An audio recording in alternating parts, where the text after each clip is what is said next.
هادشي كيخلع، ولكن خاص كل مغربي يعرفو. صندوق النقد الدولي خرج بأرقام كتقول بلي المغرب غادي يصرف تقريبا 190 مليار ديال الدرهم باش يوجد المونديال 2030، يعني تقريبا 12% من الاقتصاد ديال البلاد كامل.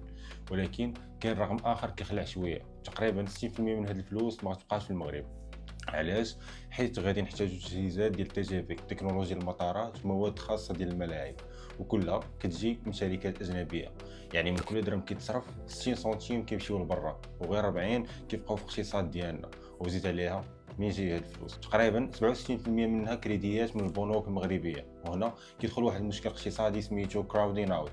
الا الدوله خدات بزاف ديال الفلوس من البنوك كيبقى اقل تمويل للناس، غير كريديات المشاريع الصغرى كتنقص، كريديات السكن كتصعب، وطول دانتيغي كيطلع على كل شيء. حسب الحسابات ديال الاي ام اف، احسن سيناريو هذا المشروع يقدر يزيد لينا 2% من الجي دي بي ديالنا حتى 2030.